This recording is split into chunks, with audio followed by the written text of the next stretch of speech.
Good afternoon, everyone, and thank you for coming. This is the District Delegate Assembly meeting for the month of September. A little warm outside. First thing is we're going to call this meeting to order right now. Would everyone please rise for Pledge of Allegiance?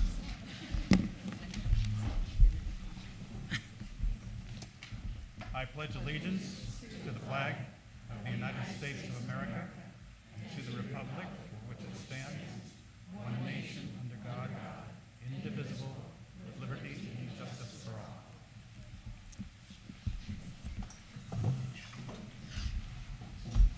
Oh, I hit my knee. Next, first item on the agenda after that would be the report from the chair. This is going. You can't hear me? It's the feedback is bad. And what privilege is that? He needs to hear. Is that delegates are saying they cannot hear? Is that better? Better? Worse? About the same? It's not clear. The volume is okay.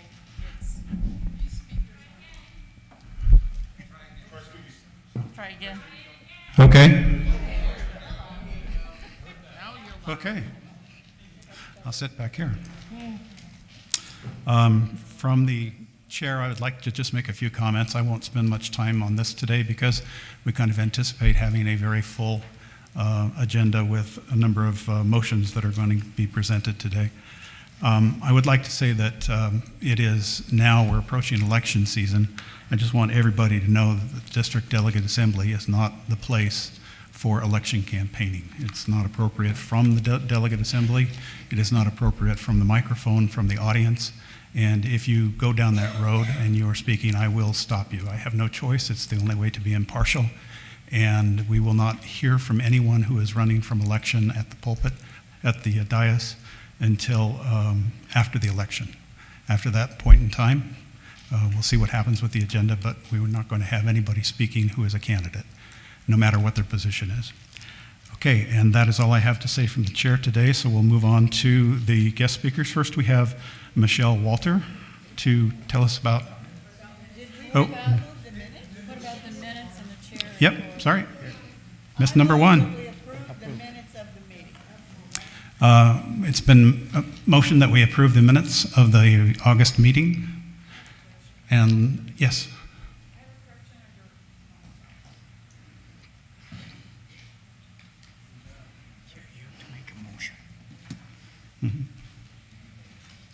Small, but under announcements from delegates, it says next district delegate mixer.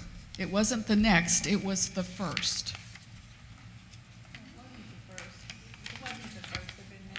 No, it was the first. It was the first delegate mixer that we've had. Of this, we've had others under. We've had workshops. Okay, The very first one was a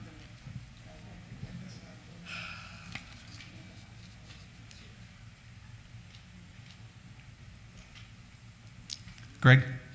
Sir, Banning Point is misspelled. If you see their website, it's creationequity.com/project/Banning-point with no E on the end, /.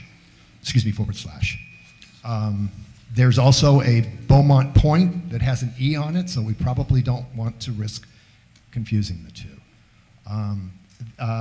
Also in the minutes, there's an interpretation of Sherry Flynn's remarks, something about a Chinese company coming to town and taking care of transients. My notes from her remarks were there was an exclusive negotiating agreement with a Chinese company regarding 150 East Ramsey, the land across from City Hall, formerly occupied by the San Gorgonio Inn. 1 year, backed out, city offering property free in all reports, wants rebates of transient occupancy and sales tax. She also mentioned that it was not the same project shown before, quote, looks like a prison. So it really didn't have anything to do with a Chinese company taking care of homeless people. So Greg, if you want to amend the minutes, could you be a little more concise on how you would like to change that statement? Just bullet point, whatever you want to say. Or should we just remove it? I would reduce it to just remarks regarding development of 150 East Ramsey. Okay. Nothing to do with the Chinese company, just like, That's like of least importance. okay, so you want to change that to remarks offered on the development of the old San Gregorio Inn on Site. East Ramsey? You could say that. Okay. And also one more item. We had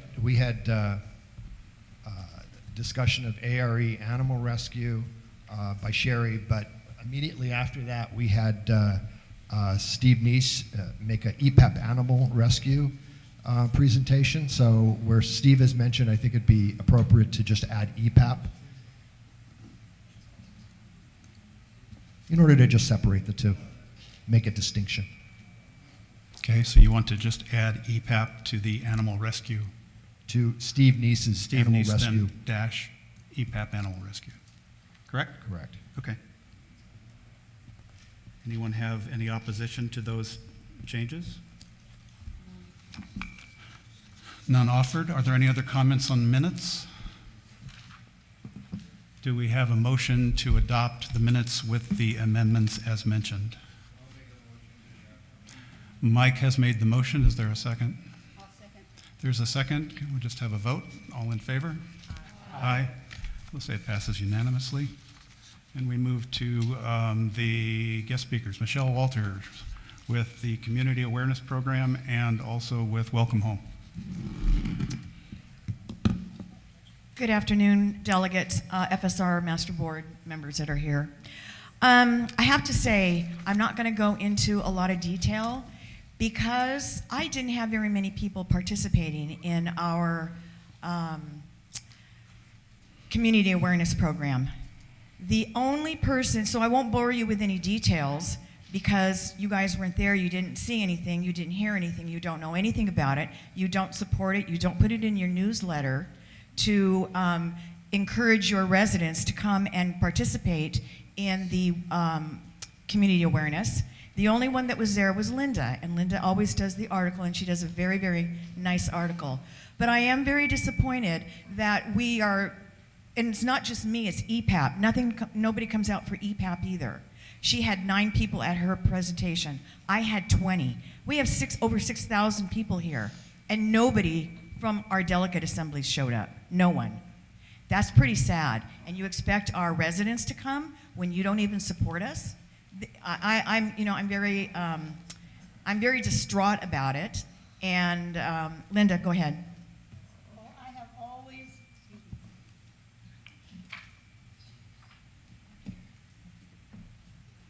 I've always maintained that our district communication system it doesn't flow correctly. The board has a meeting, the delegates have a meeting, and then the delegates send out their newsletters. They are probably, a few of us get the newsletter out before the first of the month.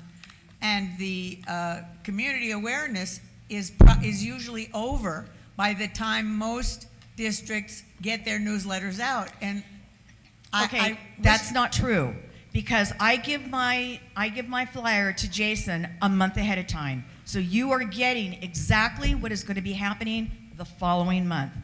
So right now, the newsletter will be for this next month for October. So that's not true. You always get it way beforehand. And I don't understand why you can't just encourage your people to attend, whether it's EPAP, whether it's community awareness. It doesn't make sense. And I know I've probably gone over my 3 minutes now. So I'm very disappointed that I don't get the support, and EPAP, and EPAP doesn't get the support either. I had gone to their program. They had 9 people there.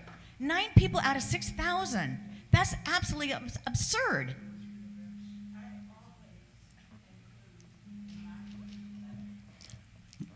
Loretta could use the mic. Sorry. I always include your presentations as well as EPAP. I always include them. I'm not talking to all of you, but you don't show up at our meetings. Dolores. I'm going to remind you that the flyers for community awareness and EPAP are always attached to the newsletters when we They get are. them from. So they're going out with our newsletters because we don't add a little blurb in the body of our newsletter. We don't need to because the flyers are attached automatically. However, do you think all of your people look at the flyers? Do you think that Well, they they're are all looking at the whole stapled thing? together, They so are I would stapled hope so. together. I don't want to get into the debate. I'm not saying that you are not doing it. I'm not saying that Greg's not doing it. I'm just saying it would be nice if you guys showed up at the community awareness and EPAP so that we can be proud of what we're doing. That's all I'm saying.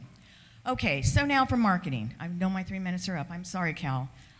So for marketing, and I'm not going to bore you with those either because I'm not going to give you the stats because you don't put them in your newsletters either. So why am I wasting my time giving you stats and telling you things that you don't put in your newsletter? Instead, what you want to do, you want to put things that are misinformation in your newsletters. Like it's an 18% gratuity now, not a 15% gratuity. And the banning point is not a done deal. They still have to vote on it on Tuesday. So we don't know what's going to happen. So for people to put in their newsletters that it's a done deal and it's over with, it isn't. So I'm just leaving you with that. You got people raising their hands. Ann, would you like to make a comment? Michelle, I think you do a great job. But when you're running through your numbers of all the homes sold, all the ones in escrow, it's a mile a minute. And we can't keep up with everything like that. So my suggestion is that you do like the board does, put out a little paper with all that stat information on there that would maybe help us. I know it's a little extra work, but it will help. Thank you. Greg? Greg says no. Jean? Chris? Hard. So, Jean Dobson, District 10. So I believe it was last meeting that I requested if you're going to present something to us that you want put in the newsletter. We're scrambling to write, as somebody said down here. I can't write as fast as you're talking. So if it's important for us to put it in the newsletter, please provide a flyer for us, and I'd be happy to put, I love to put stuff in the newsletter. So. Thank you, Jim. Thank you, Jim Nickel, District 3. I want to respond to the EPAP. We had 3 meetings for EPAP, and I am a coordinator as well. And I took invitations to all my captains, 12 of them, to their doors, in fact. And I know at least a half of them went. I certainly went to one of those events. So we put it out there. If the people aren't, decide not to go, I don't know what else we can do. But I do give them emails as well. Thank you. That's all I have to say. Okay, let's move on to the next item on the agenda. That's going to be a report from Gail Billick on the Rules Committee. Yes, Linda. Excuse me, Michelle, you were going to talk on welcome home? That's what it says in our agenda? She used her time on chastising us. Right. So if you could tell us about the next The welcome home is going to be October 17th, 5 o'clock. I will be sending you out a notification.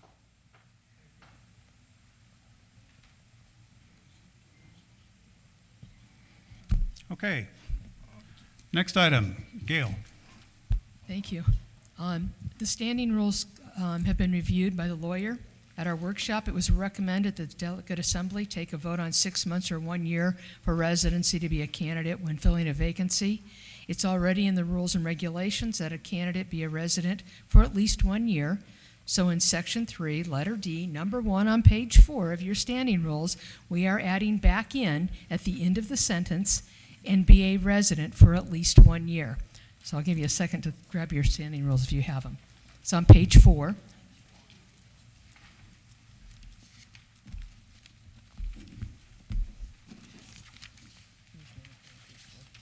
It's Section 3, letter D, number 1, And at the end of that sentence, it will read, and be a resident for at least 1 year. And we'll go ahead and make that amendment under new business. Okay, so the recommended changes have been made, so they're now ready for the Delegate Assembly to discuss and approve. A change that's been discussed at the workshop and throughout the community must go through the Sun Lakes Country Club bylaw amendment process, and the amendment would have all delegates, whether having a quorum or not, would vote the percentage that the votes were cast by the members in their districts. We've been working through the bylaws, CCRs, and rules and regulations to get it correct. I'd like to take time to discuss this today and then table it until, or actually we're not going to table it, we're going to discuss it and then hopefully approve allowing it to go to the board once the language has been completed. So we'll do that, and that'll happen in new business. I'll make those motions. Is that B you're talking about? The one there, the amendment isn't even in there yet. Yeah, it's not there yet because it's a bylaw amendment, not a standing rule. Okay. Oh, on page, let me see your draft here. You should have, I emailed to everyone this document. I also put it in your mail slot. Yeah, on page 4, Barbara. It's at the top of page 4. You have a 1, the district delegate and alternates being recommended shall be in good standing with the Sun Lakes Country Club Association and be a resident for at least 1 year. That's where that goes. So it's that first sentence right there at the top of page 4.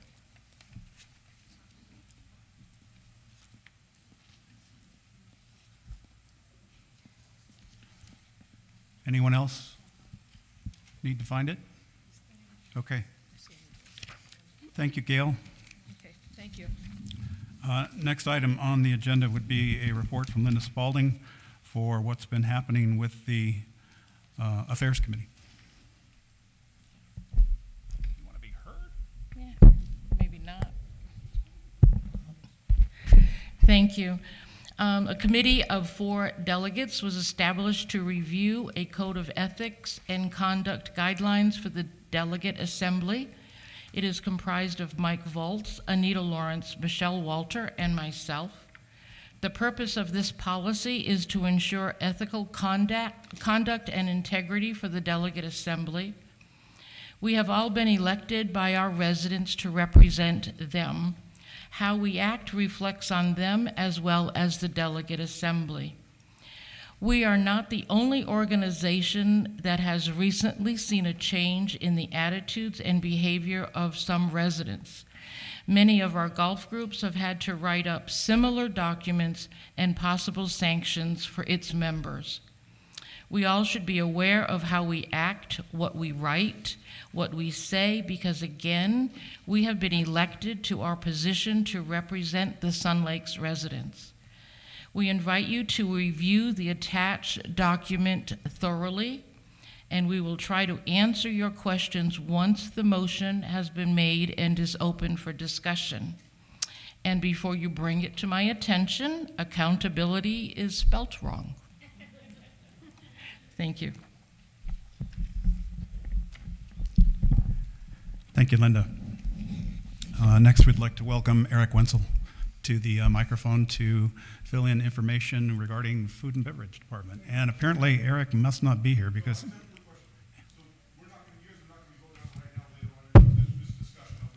Yes. Just, those were 2 committee reports. Is Eric here? Eric is not here. I will be taking his report. Thank you, sir. First, I'd like to introduce David Goldstein. I'll take part of Eric's time. It was not on the agenda, but I do want the delegates to know we do have a new director of golf, David Goldstein, if you can stand up. So before I let David take a few minutes, he only has 30 seconds. Cal, am I understanding? No, but I do want to say we're very happy to have him on board.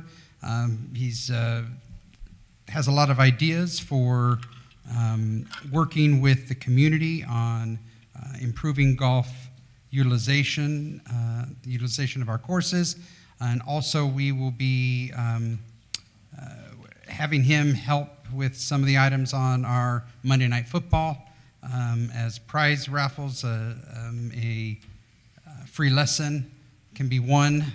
So there's opportunities to get to know David. But with that, David, a few minutes to talk about yourself.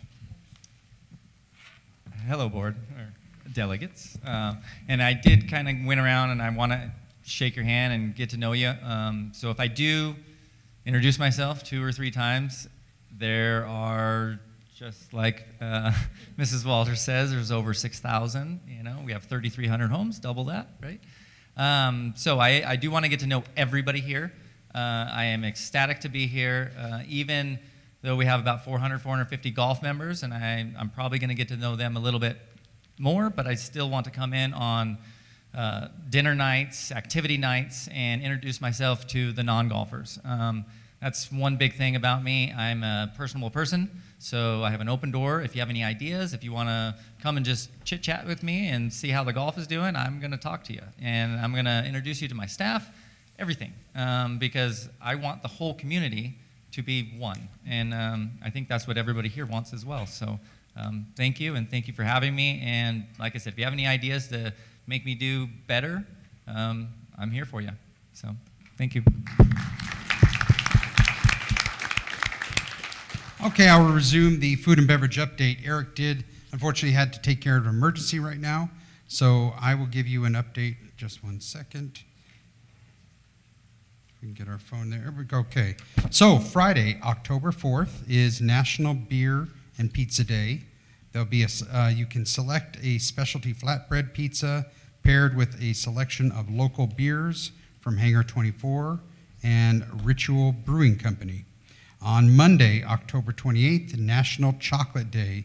There will be a selection of milk, dark, and white chocolate paired with specially selected wines to tantalize the taste buds. Also, we are bringing back, by popular demand during, he didn't write that, but I'm letting you guys know, happy hour. The circle pizzas, the small little personal pizzas, will make their triumphant return. There's been members' requests for that, message to management, so we are going to move forward with that.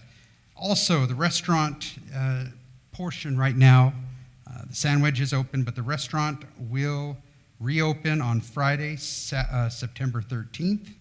That you'll be able to see the carpet's been changed out, some modifications to the chair rails, etc. But that will be open beginning September 13th, and I believe that will be the day we have the All-American New York strip, baked potato, asparagus specials for that Friday night.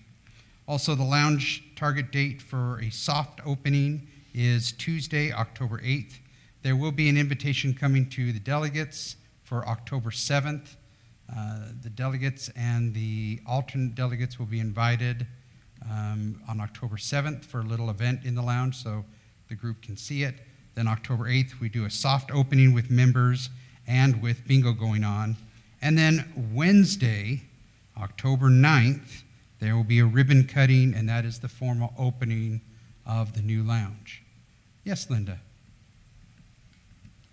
Chris, this is an exact example of why we need something printed before us, because there's no way that most of us will be able to write down all of Understood. those things. So just keep your eyes peeled for those email blasts that are coming. All this is going to be in the email blast. Including the food, different things that you were talking about. That blast, yes, that blast was originally set for September 11th. I hope you're signed up for our emails, because that's a great source of information from the association. It was originally set for September 11th. We've moved it to September 13th. Adnan will be sending that out. Also, it will be on our website. Couldn't you give the delegates a copy before, instead of reading them? Because everybody's madly writing everything down, and it certainly would be nice if it is printed to give it to us at this meeting, which is way before the email blast is going out. Otherwise, why are you telling us about it? Just as a reminder. So what I will do is I'll preface all my comments to say, everyone, you should be on the opt-in email list. You should have all received a blast. Tell your district members, sign up for email blasts and the website. I will do that. I will preface my comments to say where it was originally. My comments to you and Eric's comments are pretty much reminders so you hear it from him. We can definitely print out the flyers and print them all out for you, but that's already on the website, again, in the email. This is just as a courtesy to verbally tell you what is going on. It's already on the website, though. That's why we have worked very hard, Linda, getting that calendar set up. Well, I always recommend that the delegates look at the calendar, community calendar. We are constantly updating that. That is where you'll find a lot of these events. You can see what's going on golf. You can see what's going on in food and beverage, and the things that are going on with board, tea with the board, ice cream social. That is the best resource that we would recommend all of you look at, and recommend to your constituents to look at that as well. That completes my report for food and beverage. Eric apologizes, and we'll be back next month. Yes, Mike. I just have one question. Didn't you just go over this at the board meeting? And it's on that list that we get for the board that's given to it? And then it's on the website. Part yes. of our newsletter? As a courtesy, I do that as a reminder. So people that are on television listening to this. So that's already published from I'm the just board doing it meeting. as a courtesy reminder. Right. And that's what Eric's goal is. Okay.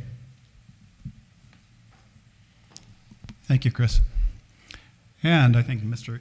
Ewalls is going to approach the mic, and he's going to tell us what's going on in the Recreation Department. Thank you very much.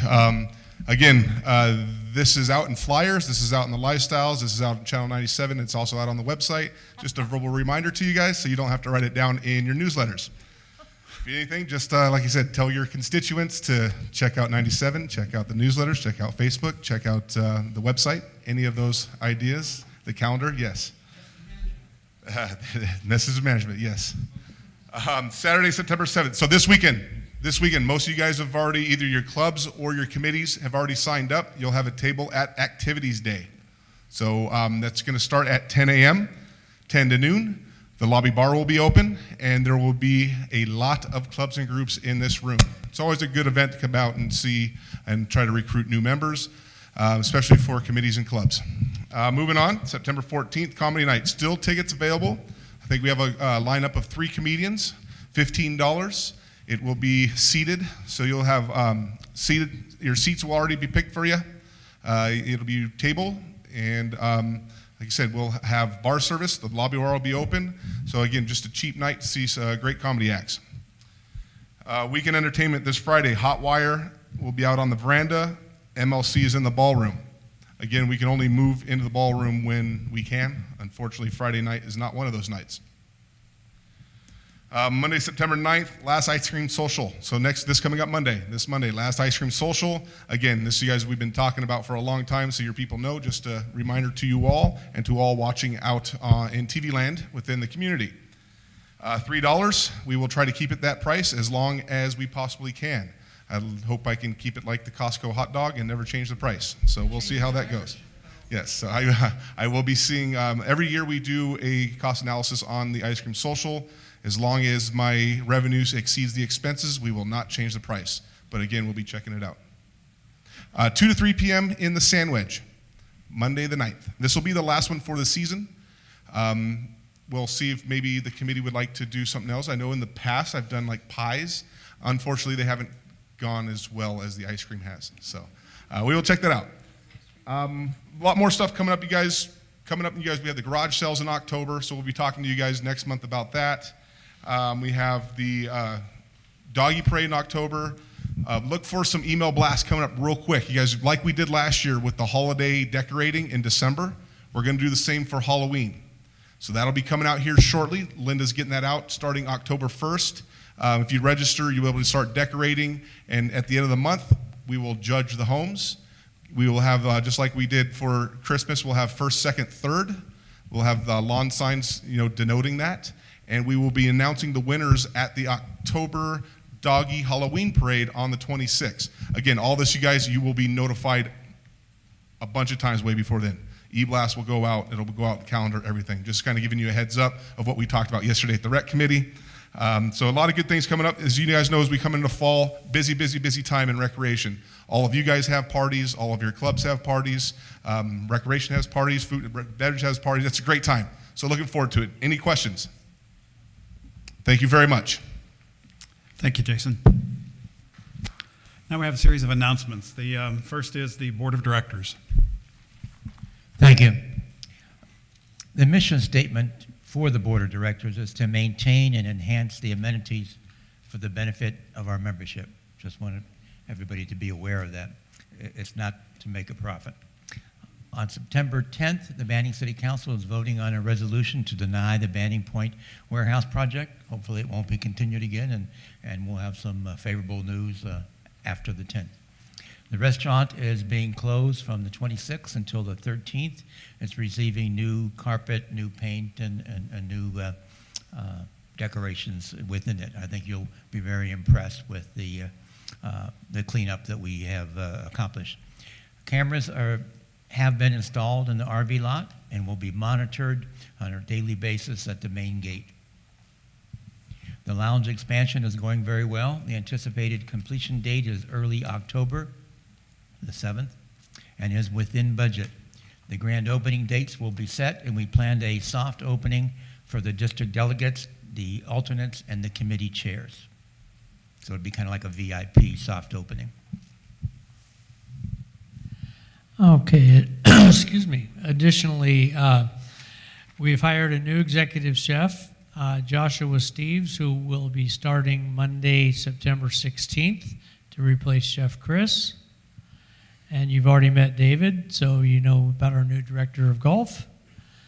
And the board received and approved 12 new revenue-enhancing, cost-cutting ideas to be considered for the annual budget.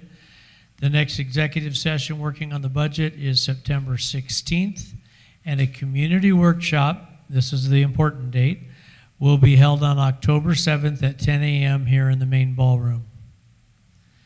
On September 9th, which is this coming Monday, will be our first night of Monday Night Football. We'll again be in the Sandwich as it was last year.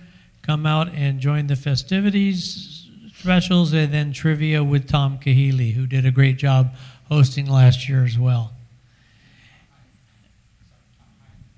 I think it's a different Tom. Oh, Tom Hyatt's doing it now? Excuse me, it's Tom Hyatt. It says Kahili on the paper. Sorry about that. We called an audible. And lastly, and this hopefully will help our working residents. In order to accommodate working residents, the administration office beginning next Monday, correct, Chris? Beginning next Monday the 9th will be open till 7 p.m. every Monday evening to make easier for the working people or anybody, but specifically towards the working people to get back and get their permit or their tags for their cars and so forth and fill out paperwork. And the email blast will be coming, according to Chris. And that's it. Yes, B. Tom Hyatt. No. Oh, wait. Joshua Steves. So he has two first names. I know a little bit about him, but we'll wait till the October meeting and everybody will meet him. So. Okay, and the next item on the agenda would be announcements from administration. Excellent. As I have said earlier in an open session meeting, that we have experienced issues at the main clubhouse with members bringing in alcohol. As a reminder, members are not authorized to bring in outside liquor. This violates our liquor license with the state. To combat this, the board has authorized extending the monitor hours at the main pool. Friday, Saturday, and Sunday from 11 a.m. to 5 p.m., there will be a monitor there monitoring the main pool. As was just stated by the board regarding Monday, admin has expanded this. Basically, First Service has looked at ways partnering with the board to address the members that are still working or that aren't able to come in the normal 8 to 5. So this is an opportunity on Mondays for those members to address items such as, and this will be in the email blast that goes out, answering questions related to administrative functions. Where do I go to pay my house account? How do I get a house account form? RV lot rentals. Is the lot full? Can I get on the waiting list for an RV lot space? What time are the lights coming on at the tennis courts? Assisting members with scheduling appointments for registrations and transponders. You're not able to reach somebody, or you weren't able to get in touch with Fabian or one of the other members. Come in, hey, I just need to schedule time to meet to do my welcome home, a new member sign up, getting my documents in order. That person will be able to direct you. Here's what you need to do. Here's who you're going to call. Here's the forms that need to be filled out. Dropping off items for planning and compliance. Here, I have my new permit. I've all done. Here's the permit. Returning it, give it to Edgar in the morning. Perfect, we'll take that. Forms for planning and compliance. They can provide those forms to you. So it will just, and then you can call, and somebody will be at the main desk there till 7, so you can call. Unless they're helping a member, they will always help the member first. The phone call will go to a voicemail. That's a procedure. We help the members in front of us first. Next, age verification proceeding. As I talked about at the open session, we were at 75.7. Now we are at 76.9. So we need 80%. We're ahead of schedule, which is great. In order to get to that hurdle of 80%, we're going to need the delegates' help. So what we have compiled is a list broken by each district and prepared nice folders. Chelsea did this in our office. You will receive a folder, and that is the information, who hasn't turned it in, an extra form. So if you knock on their door and say, hey, how you doing? I'm the district delegate. By the way, fill this out. That's in there. So you'll be able to have forms in there, the list of who is not, the address, and the name of who has not turned in. So we're asking for your assistance to get us over this hump. Each district has their own folder. Jason is handing that out. Thank you, Vanna. Next. Quick question. Greg Voico, District 16. How do we accomplish the copy of a driver's license, passport, or birth certificate? So they can bring that in when they bring in their form. You don't have to collect the form. You can give them the form and have them bring it in. Just, I need to make sure they're getting the form to them and know how important it is, and you're our best salesperson for that. What do you got, B? Did you have a question? Same question. Great question. Great question. Any other questions on age verification or how fast Jason is passing those out? I have a question. Yes. To Greg's point, if you have a resident that really doesn't have the ability or mobility or desire, would it be possible that we could just take a photo on the phone? There is that, and also there is an attestation form where you can look at it and attest, I, Cal Martin, saw the driver's license, this, and you can bring that completed attestation form. We have those. Just contact us and we'll give you one of those. Okay. That's a great question too, Cal, because there are some people that aren't able to come down. Instead of you taking pictures of their information on your phone, I'd rather just do an attestation. You got it right there. Perfect. Of course, Cal, you sign away your life when you sign that attestation. I'm just kidding. Okay, moving on, my last item. Yes, ma'am. Ann Hofer, District 12. The list that we have, is it current residents? Basically, I asked because I see one on here who passed a year or so ago. Those are the names we have on our system. But they could be not current. That potentially they could be. They could be. Their estate, or they could have passed away and somebody's paying their assessments, or they're heading toward foreclosure, unfortunately. It's a possibility. And they have not switched over their information in our systems. So we have the old name. So it's possible that if it's a rental, that the person who owns the home has not informed you that they're gone. That's a possibility. Okay. Thank you. Okay, last item. And I know... Excuse me, just a question. What is the deadline to get these forms in again, please? End of October is we're asking you to turn those forms into us, please. Great question.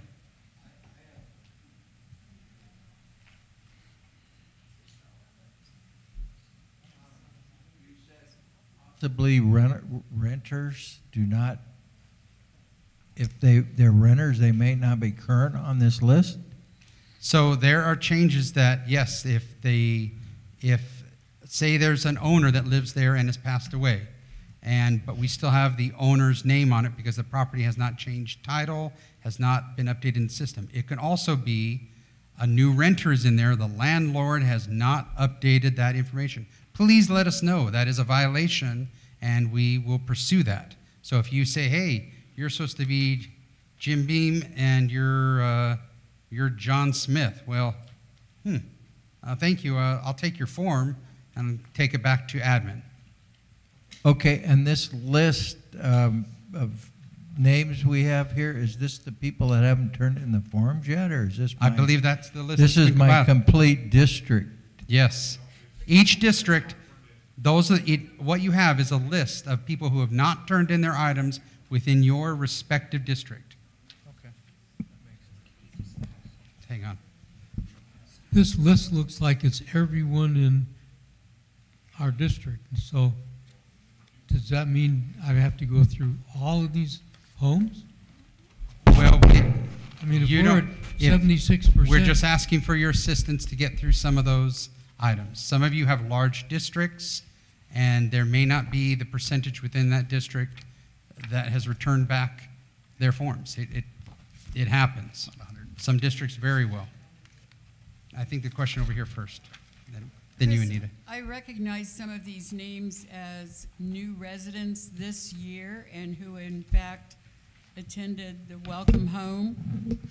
Would they not have filled out one of these during their initial registration? They may not have. We don't have a record of it.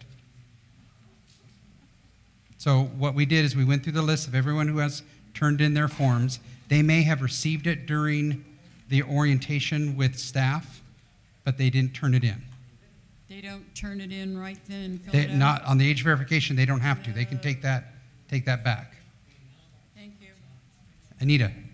Can we employ the assistance of our zone captains on this? Definitely. If there are any questions offline, we can answer those. Just communicate to myself, Jason, or Tammy. We can assist you. Okay, on the last item. This has been brought to attention by some members. There was an email sent via First Service titled opt-in for email-only communications for a chance to win a $500 gift card. Okay, first, that's not a scam. That was actually sent by First Service. The problem is that list, they emailed all of California. The names of all the community members here in Sun Lakes, they should not have received that email. You do not utilize the First Service website portal because it was negotiated back in 2019 that Sun Lakes would utilize their own website, their own platform, and not use the First Service platform. So we apologize. It was not a scam. We will find out who pressed that button because Jason called twice to tell them not to send it to Sun Lakes. Somebody dropped the ball. So we apologize, but it's not a scam. Just hit delete. That completes my report. Chris, it seems like a good idea for financial efficiency. Might we see a similar form coming relevant to the Sun Lakes site soon? Yes. Great. Yeah, go for it, yes. I'll tell you what Jason's do. Jason hasn't enough time to talk. So speaking with corporate on this, you guys, we are going to do our own, okay? So this thing here that you see that said win $500, you enter in, we're going to do our own $500 just for Sun Lakes. So we will be working on that. I'll be working with corporate. We'll probably roll it out towards the beginning of the year to kind of get in the new year. But it is something that we will do, but we're not going to do it with all of First Service California. We're going to do it just with Sun Lakes. So it will be rolled out. It's just something that we haven't done yet. So. Thank you. And Jason, would that apply for both the assessment statement as well as the amenity statement? We'll be talking about the amenity statement in October, some changes that will be coming. It has not been e-blasted. There's no information public yet, but there will be some modifications to that. Right now, we're looking at the main assessment, right? So we'll keep this group informed, maybe even a little public notice, so you have that to add to your letters. Thank you. Any more questions?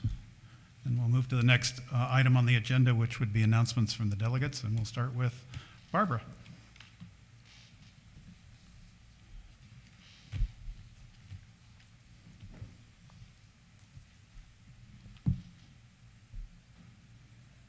this one? Oh, okay. Barbara Elmas, District 1.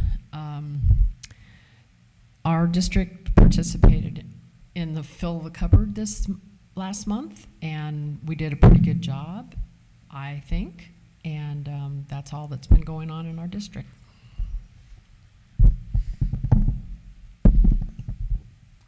Loretta Kuzar, District 2. We had our pizza bingo night at the South Clubhouse, and it was very nice. And when I say we, District 5 and District 2.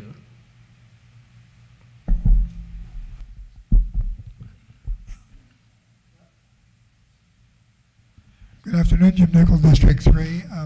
Just to note that we have an Italian dinner coming up on Saturday, September 14th. For all the folks that are watching from my district, I've put flyers out. Our cutoff is Friday at 6 o'clock. That's tomorrow, of course, and there's still availability. Thank you. Dolores Doherty, District 4. I wish Mike Romero was here because I would like to thank him on something that he helped me put together with the suggestion of Bob Walter. We had an issue with somebody in here that was harassing women. I will not mention his name, but we were able to convince some women to come forward with an anonymous statement, and that helped Mike when he presented to Antonisla to move it forward.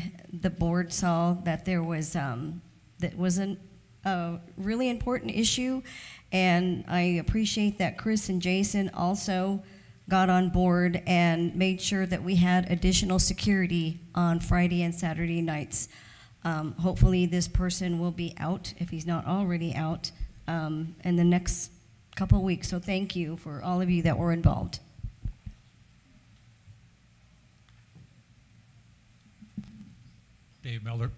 Dave Miller, District 5. Just piggybacking on what Loretta, District 2 had to say, we had a good time at the pizza bingo party. It was very well attended.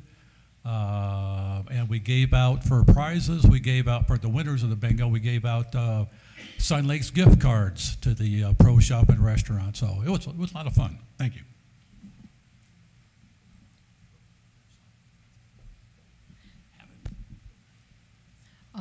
Gail Billick, District 7.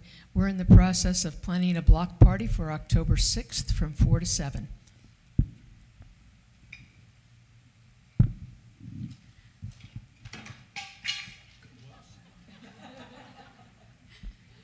You tried. Kathy Aldrich-Getty, District 8, and I have nothing in the way of announcement at this time. Before we go any further, I would like to officially welcome Kathy to the Delegate Assembly. She is the new delegate for District 8. She's got a lot of support back in her district, and we wish her well in everything that happens for District 8. Linda Vieira, District 9.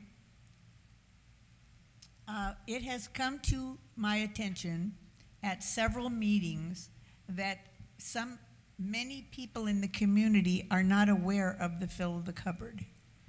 And so I would just encourage all of you to build that up in your newsletters so that people are aware, and these people would have been very willing to contribute, but were unaware that it was happening. So I just ask that you build that up a little bit.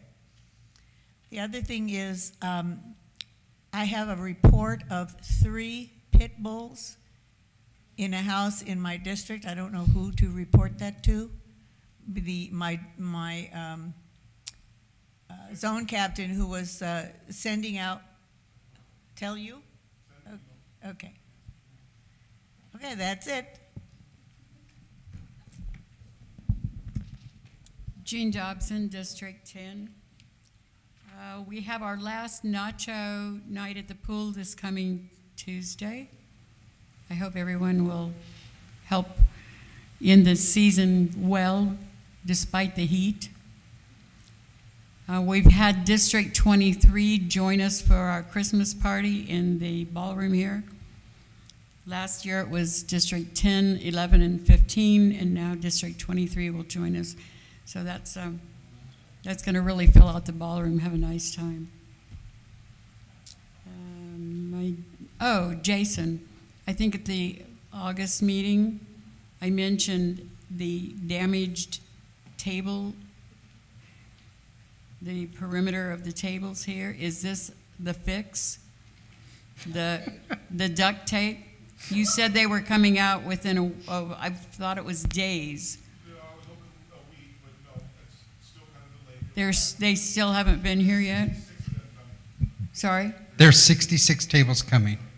Oh, new tables? Yes. Okay, so we don't have the duct tape tables. Right, All we'll get rid of those. Thank you.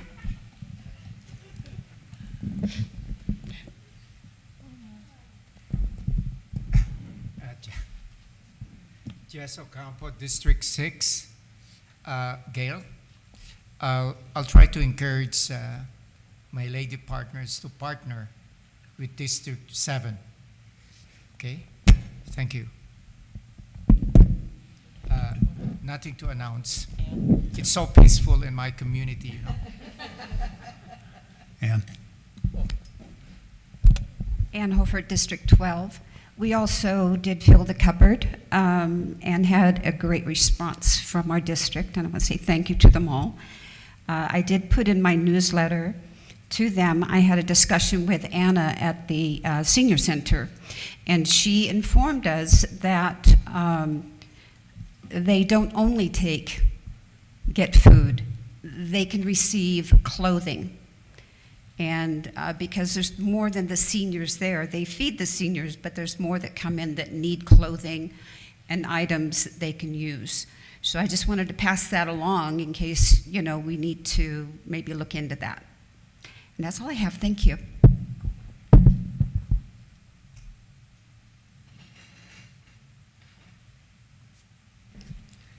Jeannie Vaughn, District 13.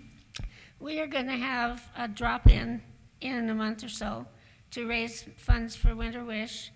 A lot of times we just have people bring their money by the house, and we did okay with that, but we decided to have a little party at our alternate Janice's home and have people bring in a drink, and we'll have snacks for that.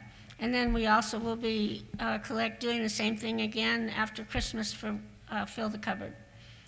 We've got 2 things right in a row there, and our month is January, so last time we filled 28 boxes, and they had to make 2 trips with the truck, so we were real happy about that. So when I get dates for those next month, I'll give you a date if you want to join us. Thank you.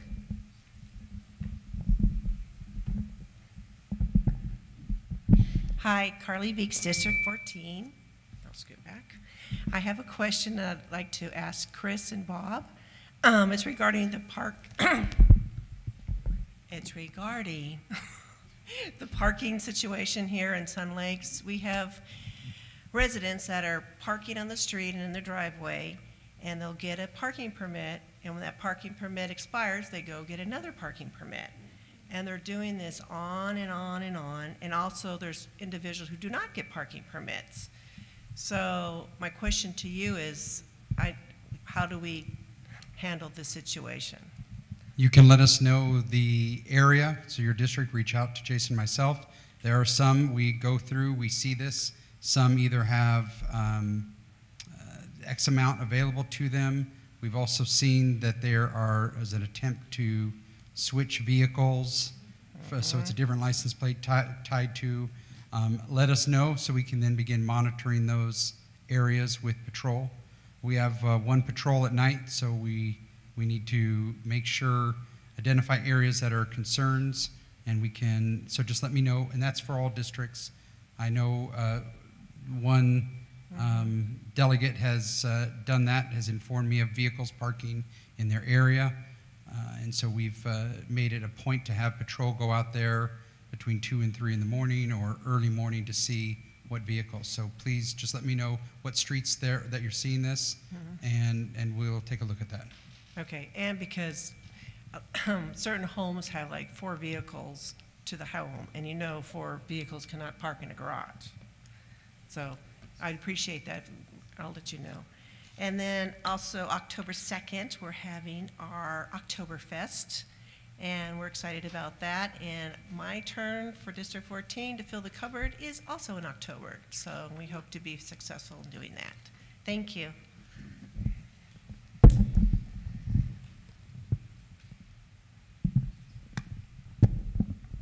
B. Mercado, District 15. We are going to be hosting our first district get-together. It's a mix and mingle Tuesday, September 24th at the North Clubhouse from 5 to 8:30.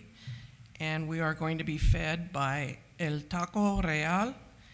And we're looking forward also to probably making up for our oversight on July, Fill the Cupboard. So that'll be part of their chance to come in and get some food, is to bring something to share with the senior citizens. So thank you very much, and looking forward to that.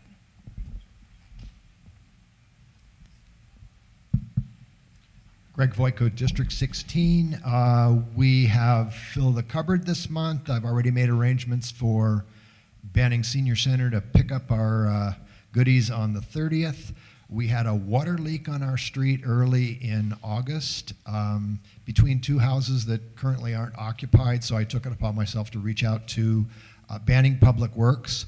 Write this number down, 951-922-3130.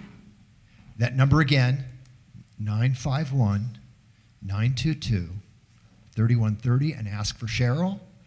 She got the water leak fixed in 24 hours and on a Saturday morning.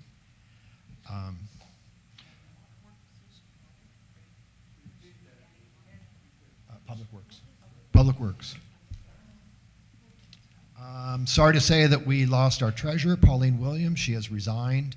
I'll take over her duties in the interim. On a positive note, we finally have a volunteer for our EPAP MRT. Donna McNeese-Smith has a bachelor's, master's, and doctorate degrees in nursing, so I feel confident that we're in good hands. I'd like to find one other person to help her out, but at this point, I consider us minimally staffed at this point. And I want to echo some of the pool problems that Steve Neese has brought up periodically this summer. I was at the North Clubhouse pool Sunday. A group walked in after 4, a woman who appeared to be a resident here, 2 individuals who appear to be her children or grandchildren, and possibly her infant grandchild. They paused, they looked at the rules. The infant was dressed to enter the pool, entered the pool with what appeared to be her mother. I spoke to them, pointed out the rules to them. Their host, was concerned that I spoke to them. Somebody else was also concerned. I think they called Securitas. Securitas showed up, spoke to them, but 4:30 they remained in the pool area. So the brick wall that I'm banging my head against on this stuff is starting to say stop. I moved here, I fell in love with the pool at the main clubhouse. And we had a lot of pool problems at East Highlands Ranch, where I came from. I'm sorry to say the problems are worse here. That's all. Anita Lawrence, District 18. I and several of my zone captains attended the shelter-in-place training that was sponsored by EPAP. Information about the EPAP drill, which will be a shelter-in-place with a live shooter scenario, is scheduled for October 17th. Instructions for resident participation in the drill is in my September newsletter. It will also be in the October newsletter. Districts 18, 12, and 8 will be having a district dinner celebrating fall on Friday, October 11th. There will be a fall-inspired menu, door prizes, and 50-50. A sign-up sheet will be attached to the September newsletter so that residents can sign up. District 18 is taking the lead on this event, so I'm hoping to see many of our residents in attendance. Don't wait to sign up. Attendance will be on a first-come, first-served basis. And stop. I don't think I ever leave my home driving through the community that I don't see someone running stop signs. So you don't want to be the one that's responsible for injuring someone or causing an accident by ignoring the stop signs. And I have one question. Residents that are not signed up for e-blast, who should they contact so that they can get those? So you can come into the main office and just provide that. That's Monday up till 7 p.m. Come in there, say, hey, I want to be opt-in. Where's that darn form to sign, give you my email? Perfect question. Okay, thank you. Chris, isn't that also on the age verification form that? There is on the age verification form, but just in case they didn't fill it out or missed it or didn't turn in a form. Unless you check the box, though, you should be opted in, right? Right. Okay. Thank you. Marcia mentioned District 19. I can't believe I'm saying this, but our social committee is so already involved in and well involved in Christmas planning. I can't believe I'm saying that, but we have a great social committee and they're ready to get going to have a great holiday season. Susan Roberts, alternate delegate from District 20. I just appreciate everybody being here today. I don't come that often, and I may make a change in my agenda. Thank you very much. Mike Bowles, District 22. We had a very successful auction. I want to give a shout out to Jana, our social person, and Randy Robbins, our auctioneer. We brought in the most money I've known from our district, and they did a great job, along with the cookies provided by the ditch fields, and that was a big one. So with that said, my question is to Cal and Linda. Last year, we had a good auction, not as good as this year, and we ended up with 2 kids. 2 children, 1 family, okay?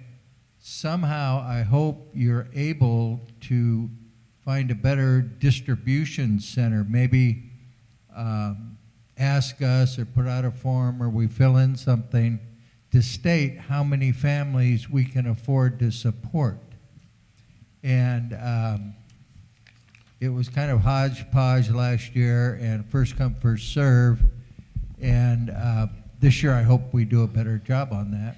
Mike, I'll answer that for you because I have already spoken to Linda in the rec department, and we had several districts that did not get a family and they had to come back. So I've asked her almost to double, triple up what we could handle, because I'd rather have them take it back than us not having them. So I've already talked to her.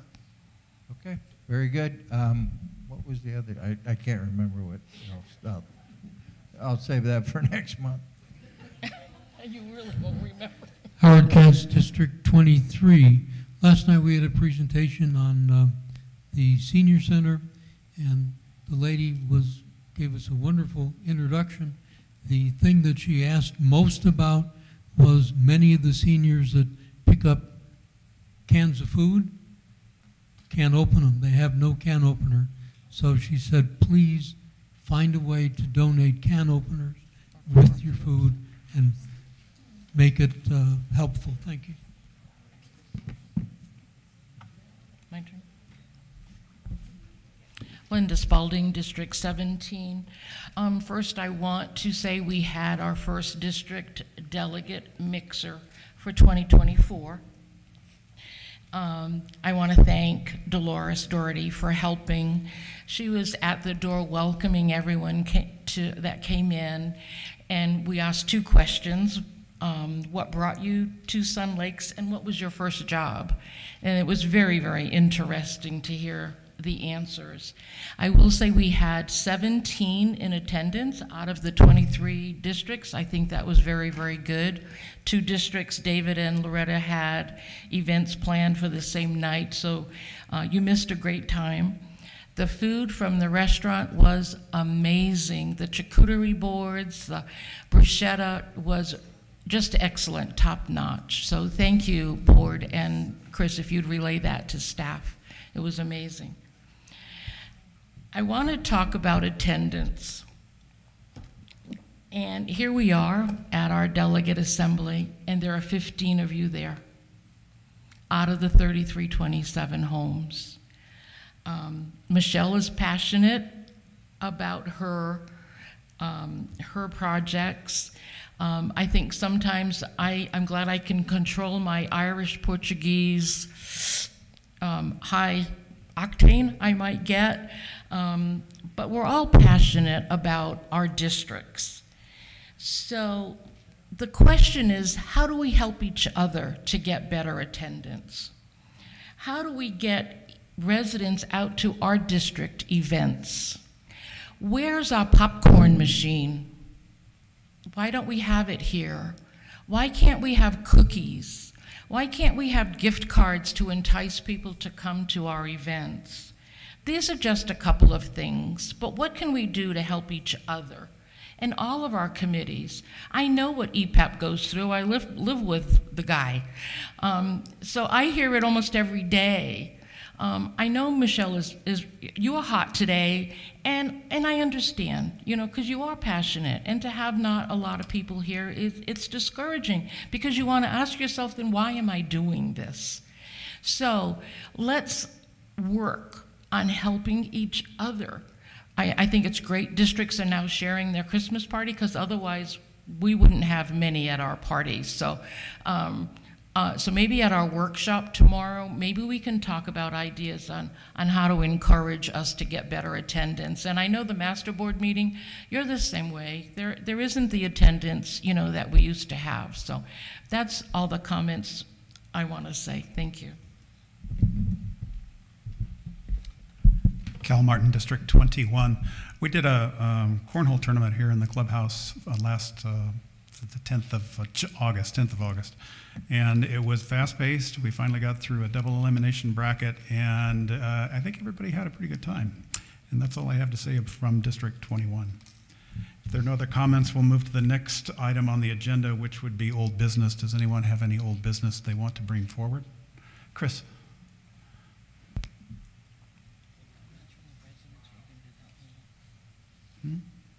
Okay. I do apologize, actually, if we're doing formally, if you can reopen the staff report. I did want to make one comment that was provided to me, one of the delegates. There's been concern with the vendor that is utilized by residents in this community and about their performance, let's say. So if there are any concerns with vendors that are utilized by your members, or if HOA vendors that are doing something they shouldn't, please let us know, communicate that to message to management. That would be something I would want you to put in your newsletters. Please communicate issues with vendors, even the speeding ones, FedEx, from speeding, missing stop signs to, hey, I saw them and they were dumping all of the oil that they used to fix my whatever and poured it on your golf course. We'd like to know that. So please feel free. Using just an example, it didn't happen. That's an extreme example. You know, like there's a neighborhood watch or whatever, but this is one with vendors that you notice something or there's a concern with a vendor. Please just communicate that, and we'll see if there's something we can do. Thank you. Okay, is there any old business anyone would like to bring forward? Okay, and if not, we'll move to new business. And first, under new business, a motion to amend the Sun Lakes Country Club bylaws to change the way voting gets recorded. Okay, Gail Billick, and I'm the chair of the Rules Committee. I move to recommend to the board an amendment to amend how we vote, the delegates vote, and for the Rules Committee to continue to work on the language with admin. So we would amend the Sun Lakes Country Club bylaws, Article 3, Section 9B, letters A and B to read, not exactly, but it'll go in legal terms. The delegate or alternate delegate shall cast the votes in the same percentage as the votes cast by the members in the district. So it would eliminate the quorum, is what it would eliminate. Is there a second to this motion? Second. Can I add to Second. that? Can I add to that piece? Also to include the fact that if a district does not have a quorum, the delegate can vote to the percentages without a quorum. Again, this is language that we need to figure out, but not only that, but they won't necessarily have to have a quorum to vote. So that, basically, so that all votes count, not, so I remember a couple of years ago, District 8 didn't have a delegate or a district or an alternate delegate, and those votes did not count. So the idea is to include all votes for all districts to count, and that's part of that as well. Okay. I mean, you can, I'll second it for discussion. Okay, you're trying to amend it on the fly. So are we talking about two different issues here, Gail? No, it's the same, it's basically the same, it's just the same, within that same bylaw. It would be an amendment, but it's part of that, the voting piece. Well, no, the idea is there's two pieces to it. It is to all vote the percentage, and then the other piece is whether you have a quorum or not. Point of order. Point of order. Yes. Dave Miller, District 5. Doesn't an amendment have to be, or a motion have to be seconded before it's opened for discussion? It was seconded, I and didn't hear the it was seconded by two people, and then Marcia went to amend it before I had actually rephrased it. So, Jim. Thank you. For clarification, that means we're going to get away from the scrapulation. The actual vote count will be the actual vote count, and not extrapolating for all the homes that don't vote, the homes that are sitting vacant. No, that isn't what it means. It means that we can, Jason, would you like to? Yes, yeah, I could try to clear this up. So what the motion that Gail is trying to make and Marcia trying to add to, as we all know, we've had issues in the past when a district has not reached quorum. That delegate is not instructed, the delegate can vote any which way they wish. This motion that they're trying to amend is to take that away and say, even if there is no quorum, that delegate must vote in the same percentage as the votes received. They're also saying that if there is no delegate, no alternate, because the way the rule states now in the bylaw is that the designated delegate, i.e. the chairperson of the assembly, cannot vote. So what they're trying to say is, even if there is no delegate or alternate, the designated delegate can still vote in the same percentage as the votes received, even if there is no quorum. Now, when you're talking about verbiage, don't worry about the verbiage right now, because this has a lot of steps to go through. Jason. All you guys are doing here today is asking to recommend to the board to amend those bylaws. You send that recommendation to the board reviews it, the board says yay or nay. If it's a yay, then you get legal involved, and legal works with you on the legal wording that will change those bylaws. Then that will get put on the election ballot for April so that it is voted on by the community, where you would need 51% of the community affirmative vote to change those bylaws. Jason, my reading of that is that the president, chairman of our body is empowered to vote if there's no. That is incorrect. That is incorrect. Well, the designated delegate, i.e. the chairperson, can vote for a district that does not have a delegate or alternate if there is quorum. If there is no quorum, then the votes do not count. Per, I think it is 9BC, I think it is. That it is says in that. Amendment 2 to the Amendment bylaws. 2, 9BC, I believe. think you're wrong. Okay, well, Howard, again, that's why you guys vote as the delegates, give it to the board, let the board decide, and then it goes to legal. No. That's kind of clearing it up. 1 second. If you answer this question, I apologize for asking. Does this mean that the delegate does not make their own choice and totally overrides the will of That is the correct. president? Good, thank you. That work, Cal? Thank you for clarification. That is the essence of the motion. It's very hard for me to restate the motion because of all the dialogue that's gone by. So, excuse me. Yes, Howard. Amendment 2 to the bylaws, dated in 2008, says, in the absence of the chair of the In the absence of the voting member, the designated delegate will be the chair, and in the absence of the chair, the vice chair or the parliamentarian can vote for the district. That's if there is a Page quorum, 3 though. of the Yeah, amendment. That's if there's a quorum, correct. We actually went back to the source who actually wrote that amendment and got that interpretation. That led to a disagreement on that. Okay. Marcia? So would it be the correct process to move to approve the concept and allow the committee to work on the language to send to the board? I don't think we need to have language intact to send to the board, but we do have to have a motion here that everybody understands. So we would move to approve the concept of what we've just talked about? Correct. Okay. So I so move. Okay. Can you put that in a few more words? I move to approve the concept to allow the committee to work on the language to send to the board. So with Jason. Gail.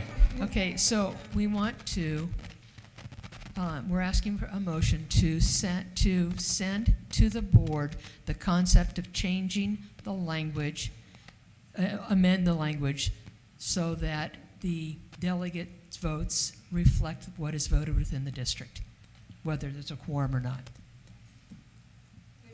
Okay? That's been seconded.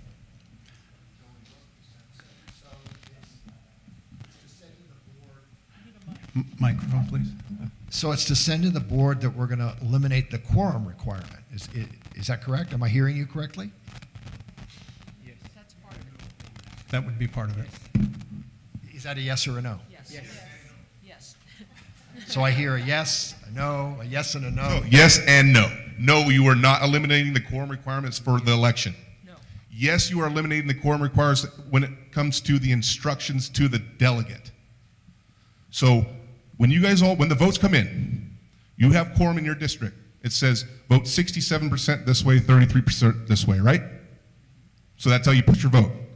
If you don't have quorum, it does not tell you that. You're allowed, you can put 100 votes this way, 99 votes, 1 vote, 1% vote. You can do all that if you have no quorum, right? Correct? Correct. What this is saying that if you do not have quorum in your district, you must still vote in the same percentage as the votes received. So if you don't have quorum, but you have votes coming in, and you have 30% this way of those votes and 70% over here, you still have to vote 30 and 70, even if you don't have quorum. That's all it's saying. Okay. My fear is that there's even less incentive for people to vote. Well, it's even more incentive. Well, in a way, I get what you're saying, because now you're saying if we don't have quorum, what does it matter? He still has to vote the same percentage. Right. So if I have 154 people in my district and 5 of them vote, my vote still has to reflect Right, the but I'll vote tell you, of the 5 this of them. minute change is, if you're going to vote, you're going to vote. If you're not going to vote, you're not going to vote. This change is not going to change that for you. What it is just telling your delegate, you can't make up your own voting way. You must vote the way we want you to vote. That's really what it's Correct. I like that in theory, but I don't like it because, it removes that incentive to vote. Again, it's up to you guys to decide. It's a two-way mirror. We're looking at it from either side. Is there any other questions I could say? Gail? I have a comment. We also, it may not be the only thing on the ballot is the people, so the candidates. It may be other things on the ballot, and those also will need bigger percentages than just quorum, than just 50%. So we still need the votes for other things. It's not just the candidates.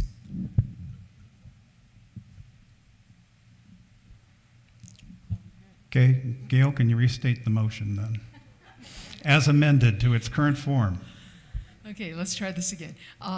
That we will send language, or we will notify the board that we would like to have an amendment so that the quorum for the delegates be eliminated, and that the delegates are voting the percentage of votes the way the votes were cast within the district.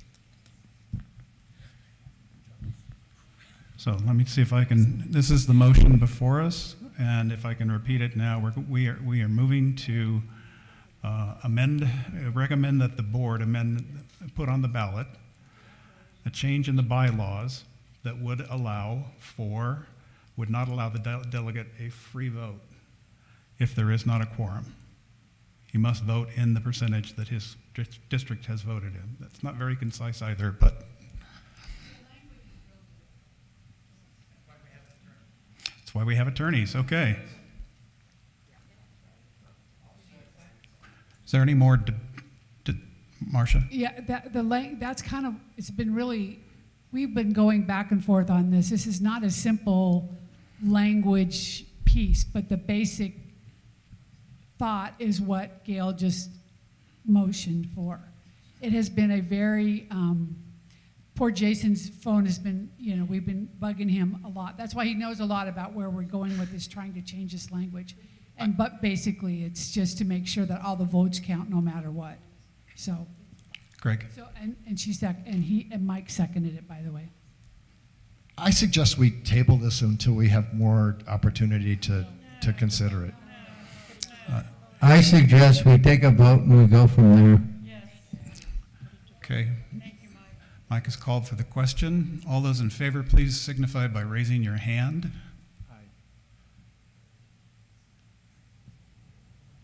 Okay, that would be 21 for and 1 against. No, I'm sorry, 24 and 1 against. 24, so the motion would pass. No, it's 21. Patty's not here. 22 and 1. 21. Well, technically, I'm not supposed to vote. And Patty's not here. Yeah. We're not supposed to vote. 21. It passed. We'll move to the next item on the agenda, please. The next item is going to be, depending on which version of the agenda you have, there should be 3 items, A, B, and C. This one is an older agenda, and the motion to sponsor the candidate forum is not going to be made, so we will move to item number C, which is the motion to adopt the draft of the DDA standing rules. Hopefully this is cleaner. I hope. Okay, I move to approve the standing rules draft for discussion with the addition of the language at the end of the sentence in section 3, letter D, number 1, which says, and to be a resident for at least 1 year.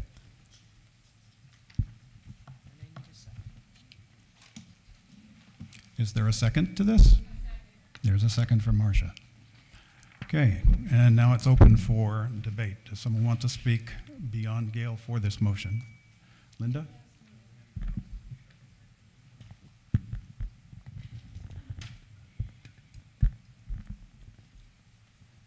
Well, I have a lot of feelings about the standing rules.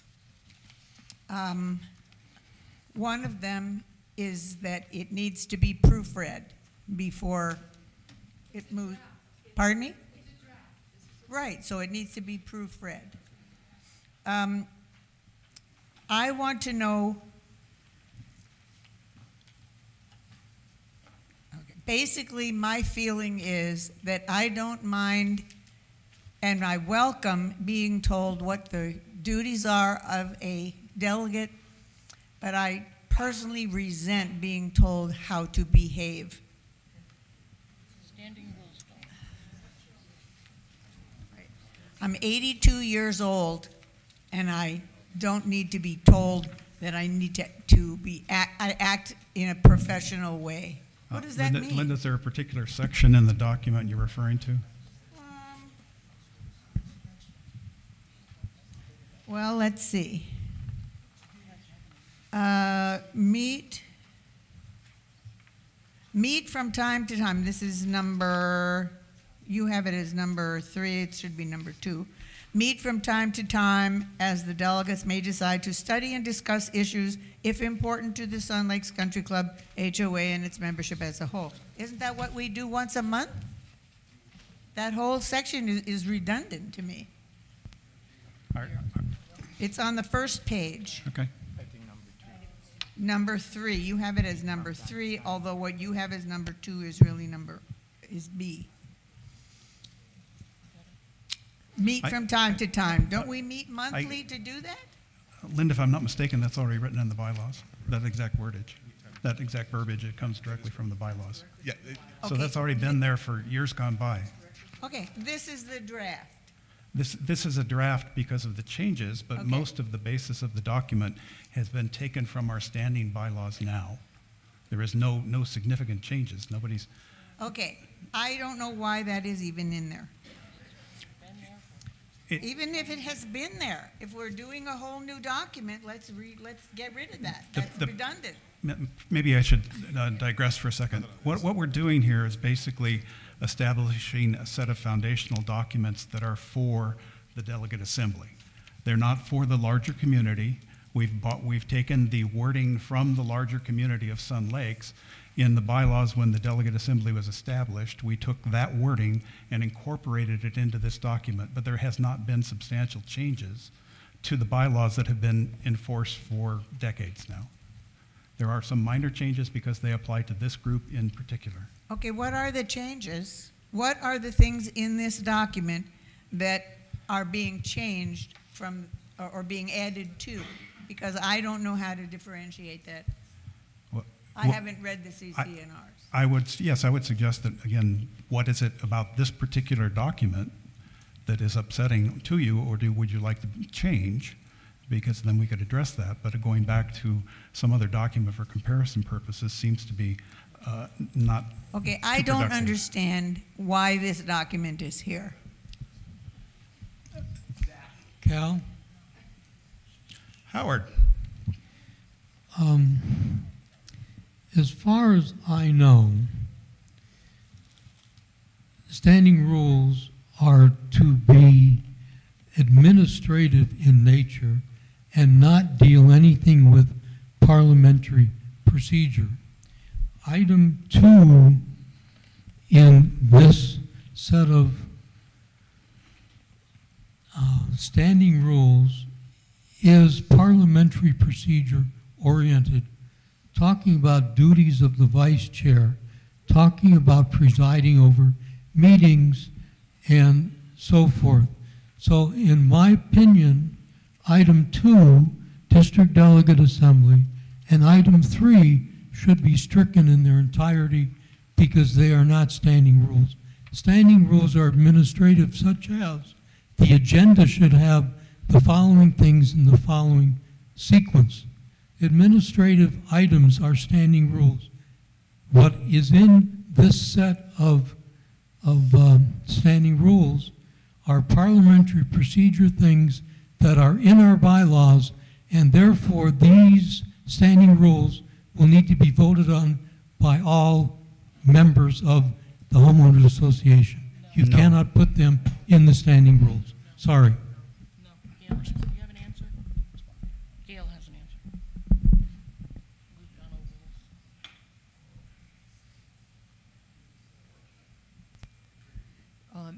this. This part of the standing rules is part of the delegate assembly bylaws that are part of it. You're right. And they're in here so that the election is part of our process. What we're giving is, this is what we will be doing as a delegate assembly. This is how we get here. This is how it was. These did go through the lawyer, and we met. He went through them all, and we made the changes that he said had to be made. But these are okay the way they are, and we amended it by adding that one sentence. The stuff that he said we couldn't have in there were taken out. The problem with that is that the things that are in the bylaws, you have to look at precedents. Our bylaws, which I don't know that we have because I've never seen DDA bylaws. I've never seen a handbook, so therefore I don't know we have any.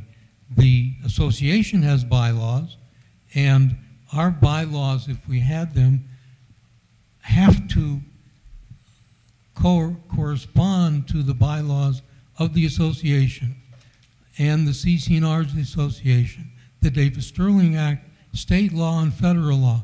We cannot create bylaws that differ from the bylaws of the association. Howard, do you see anything in there where we're in contrary to something that is in the bylaws of either Sun Lakes or interferes with Davis-Sterling? No. Do you see something in this document that says it needs to be removed because it does not comply with either state law, community Yes, CC&Rs? especially if we're talking about Robert's Rules is also something No, that... we're not talking about Robert's Rules. We're It talking doesn't about... matter, because if it's not in our association bylaws, since we have voted to use Robert's Rules also governs what we do. And Robert's Rules says that if the chair resigns, dies, or disappears, that the vice chair automatically attains... You should read Robert's Rules. You want the quote where it is? I'll give it to you. Howard, you are correct, but as you well know, any group using Robert's Rules sets up standing rules that will supersede Roberts. Roberts is subordinate to what the group decides as a whole.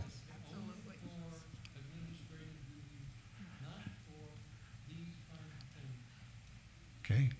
I think Howard is bringing up exactly the reason we need to be doing what we're doing, okay? It's a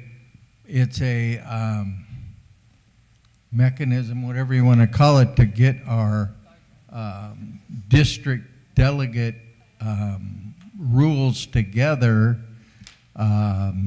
which I suppose we haven't done in a while. So I think it directly brings the point of what Howard's saying, that he's incorrect, I guess is the best way I can put it. I don't know how.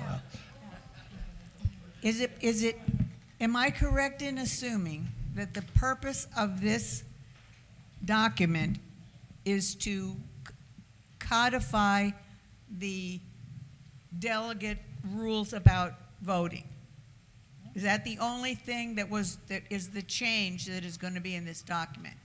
No. No? Otherwise, why are we changing the standing rules that are, the bylaws that are in the bylaws? You're confusing two issues. The standing, we are creating standing rules that are unique to this body only. Okay, but you said to me that particular thing was in something else. Yes, that's where we got most of this information from. So what are you adding? We have added things such as Howard mentioned, stating that should the chair be unable to perform his duties for whatever reason, there's not an automatic ascension of officers. Is that in this? Yes. This one? Yes. I know. I have a small... Jason. Yeah, you guys, when you're talking about standing rules of the Delegate Assembly, you do all understand that there has never been standing rules of the Delegate Assembly. The Delegate Assembly was created as a social committee. The Delegate Assembly has no bylaws. The only bylaws that pertain to the Delegate Assembly is the delegate as it pertains to voting in the election. All of your rules about what you guys do, the handbook you guys, the newsletter, everything is something that you guys have made up over the years here as this committee goes. So there are no standing rules. All they're trying to do is say, we need some kind of rules. Let's have something to follow. We've been following this for the past 30 years. Let's put something down on paper. That's what this is for, from my understanding. Thank you. Oh yeah, and you guys, one other thing too, just in there, remember it's member, not resident. There is a big difference. A resident cannot be a delegate. A member can be a delegate. There is a difference there. Okay.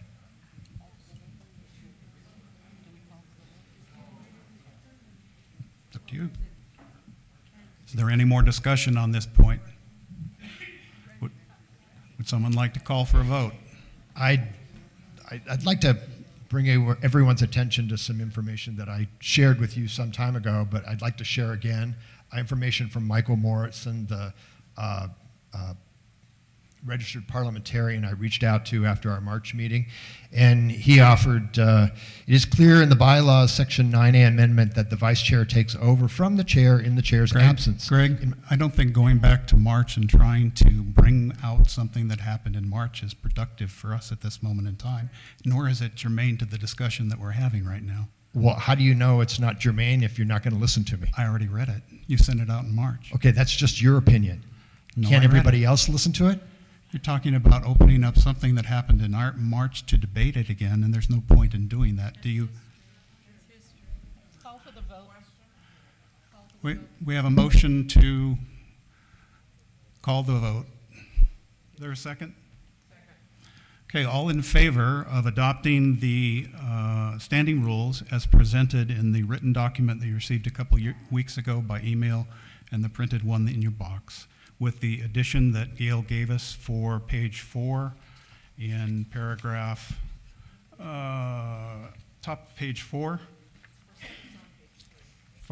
first sentence on page 3, excuse me. All in favor?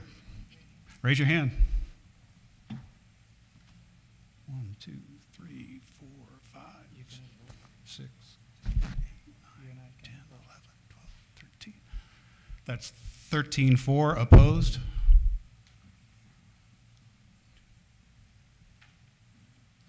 Seven opposed. The motion passes.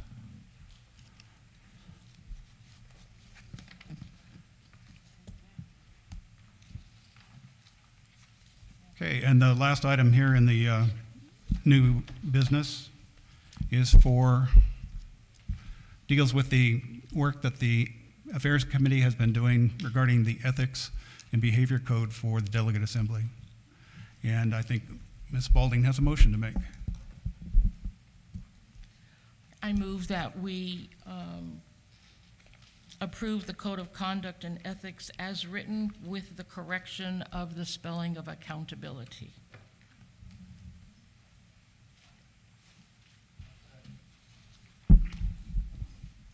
It's been seconded by Mr. Voles. Is there anyone who would like to speak on this document for passage? For passage? Okay, Linda's going to start us off speaking against the document. As I said before, I don't mind being told, I encourage being told what a delegate does, and I resent being told how to behave. There are a couple of things that are written here. On the second page, district delegates must respect the confidentiality appropriate to issues of a sensitive nature. We are publicly meeting here. The community is watching on television. What on earth do we hear that is confidential? I mean, that makes no sense to me. District delegates shall set high standards for themselves as Sun Lakes Country Club HOA representatives. Okay, a professional and business-like manner. Define professional manner and define business-like manner to me. That's assuming. It just infuriates me. I can't even find the words, because language at meetings shall be kept professional. You know, I know that some people disparage other people and say bad things. Making a rule that they can't do it is not going to stop them from doing it, especially as in this elder community. Another part was, district delegates shall not harass, threaten, or otherwise intimidate any district delegate, the master board, residents, management, staff, or guests, or people in general. I mean, the few people who do that are not going to listen to this rule that tells them not to. Could I say something briefly, also, please, without interruption? I mean, without. Okay, Mike. Do you mind? The floor is yours, Mike. May I? Thank you for asking. Okay. I just want to say that I understand 100% what you're saying. When I read it, the thing is that this is new. It's going into recommendations in our assembly booklet, so that we have something there. I don't know that there's any penalty involved in any of this. These are suggestions about how to perform and how to act is all it is. In building this information book for delegates as they come on board is what this is all about. And I understand 100% what you're saying, but without any penalties or restrictions, I don't see how it could hurt. Greg? To Mike's question regarding penalties, bottom of page 4, it says sanctions imposed for violations may include but are not limited to: first offense, letter of reprimand will be sent to district delegate; second offense, censured from the district delegate assembly for 30 days; third offense, removal from the district delegate assembly. So there are in fact penalties listed in this document. How do you censure a delegate for 30 days? They can't come to a meeting? Well, since our meetings are just about 30 days apart, I mean, big deal. What does that mean? The second B. Microphone, please.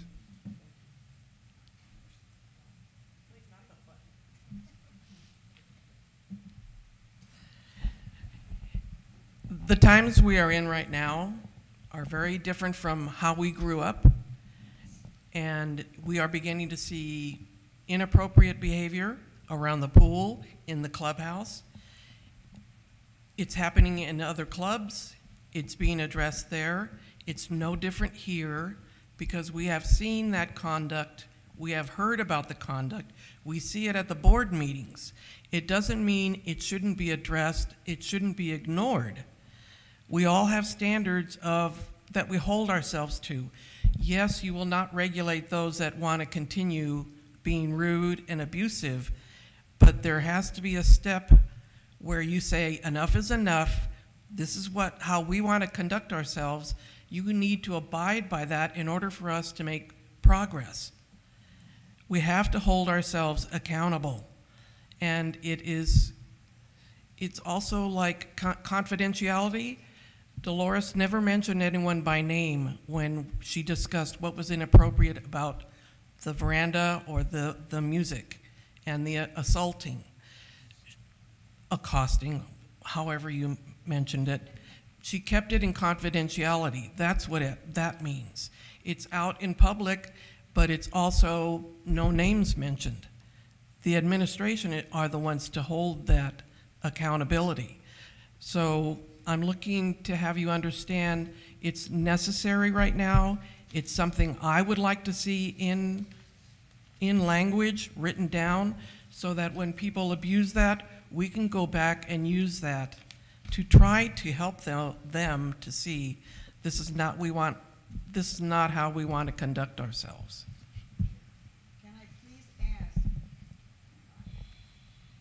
Can I please ask, under sanctions, the second offense, there's a censured from the district delegate assembly meeting for 30 days. What does that mean?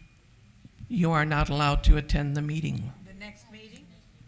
You will not be able to attend the next meeting? Correct. That should be clearer than that. Yes, if that's what you mean. Also, enforcement of policy, the section that comes before that, you actually go through steps with the chairperson. Same page, one section up, and it'll walk you through what comes before the sanctions. Okay. Cal? Dolores. Okay. Yeah, I did not need to mention this individual's name because everybody knows who he is, but I'm just not mentioning it here. Now, the thing about the confidential information, my EPAP coordinator and myself never share information. We would even never think about putting it on social media. That's not our place. So, but I don't think we need to be told this stuff. We're not children. We know exactly. I've been a delegate for 6 years, and I've always respected the privacy of all of my residents. So some of this stuff I think is not necessary. Jim Nickel, District 3. You know, we're all adults, we're volunteers. I can't understand why we need this. I've never seen anybody say derogatory words. I can talk about January, February, March, what went on in this delegate assembly, but there was no swearing.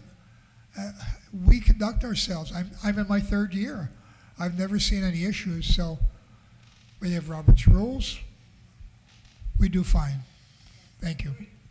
Again, Jim, when I asked for volunteers to put this committee together, I only had 2, and I talked Mike into joining us. No one else has stepped up to the plate. I'm not done yet, excuse me.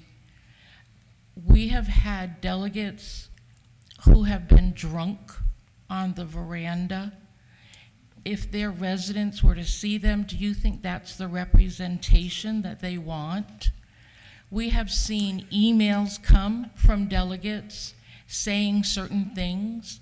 So my question is, I know we're all adults, but we are in a completely different society with social media, and we hide behind it.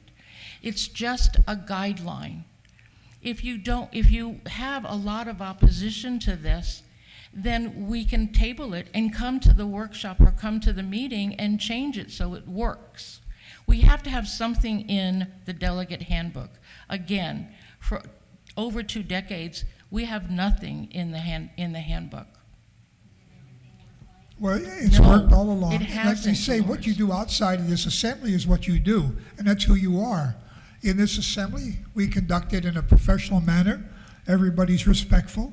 I see no issues with that. But Jim, you're elected by your residents. And how would you feel if one of the master board's members were drunk on the veranda? You voted for them. Would you want them to have some kind of a profile? Well, I don't go to the veranda, so that's none of my concern. I take care of all the residents in my district. We're respectful, and I think it happens with every district. It's how we react to our residents, how we take care of our residents, how we communicate with them. And I think they watch us here, and we're conducting ourselves in the same manner.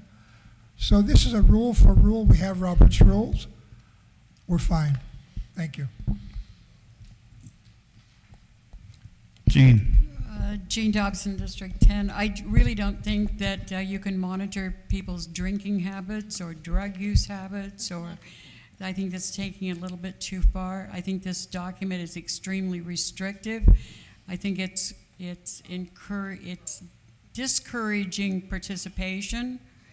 And I think, as Jim said, we are accountable first to our residents. We work with them, we work for them, and we are here in this assembly as mature, responsible adults. I don't think there's any drinking going on in here. Maybe there was drinking at the mixer that was, I mean, are you gonna limit drinks at the mixers? I think this is going way over and above what's necessary for responsible people. Greg? I think your behavior a short time ago when you cut me off when I wanted to share some information from an expert is a perfect example of what we don't want. If you wanted to take this and use it as if you wanted to take this as a personal pledge to us, then I would find it acceptable. But otherwise, it's way over the top. I yield back. Barbara.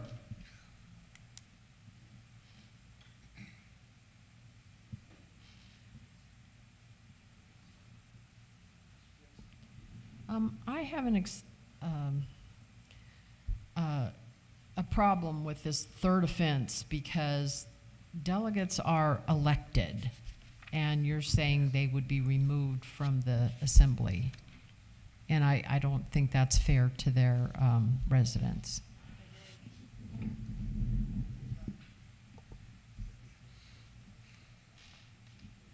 Howard?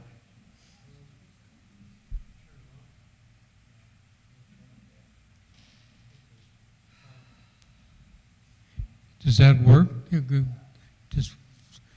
I thought that only the board had the power, the opportunity of approving or firing, so to speak, district delegate members.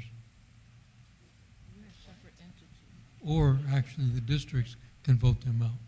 too. I would only like to speak and say that we'll probably have to table this, in my opinion, and everybody take a look at it, write it up or pencil out what you don't like, and we come back and have a discussion on it at a future time or at a future workshop. I think a workshop would be an appropriate place to do it. Make a motion to postpone it indefinitely.